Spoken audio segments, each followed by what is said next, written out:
একদিনও থাকবেন না। সেক্ষেত্রে যদি জনগণ চায়, আমি বললাম তো যে উনি বলেছেন জুন মাসের 30 তারিখের পরে একদিনও থাকবেন না।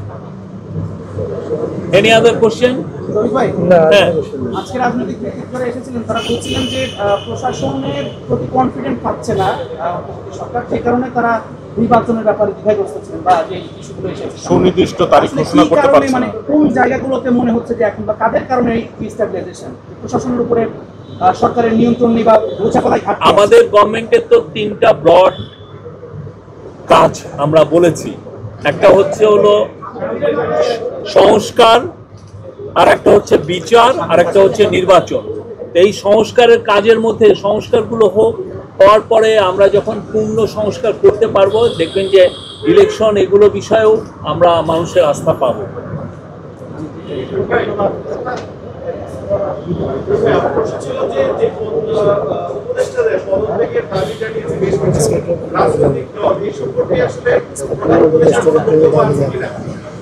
আজকে আমি আমার জানা মধ্যে কেউ যে কোনো উপদেষ্টার পদত্যাগ চেয়েছেন আমরা এটা শুনি নাই।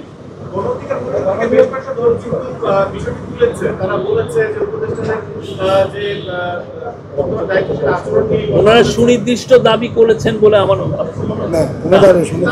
সুনির্দিষ্ট দাবি করেছেন বলে আমার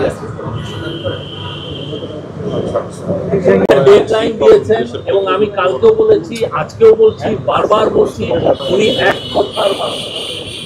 উনি বারবার বলেছেন যে জুন 30-এর পরে ইলেকশন যাবে না।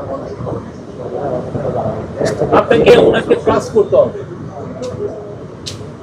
এটা ডিসেম্বর থেকে জুন মাসের 30 তারিখ পর্যন্ত এর মধ্যে ইলেকশন হবে। ওই জুন মাসের 30 তারিখে জুলাই মাসের 1 তারিখে যাবে। আপনি রোড ম্যাপ, এটাই আপনাকে ওইটা যখন সময় আসবে উনি রোড ম্যাপ বা যেটা শিডিউল সেটা ঘোষণা করবেন। আমরা তো এটা বারবার বলছি, একটা না, এটা নিয়ে কিন্তু আমরা দিনের পর দিন, মাসের পর মাস বলছি। আমি জানি এটা কেন এটা এমবিগুইটি আছে, ওনার এখানে তো কোনো এমবিগুইটি নাই। Any question?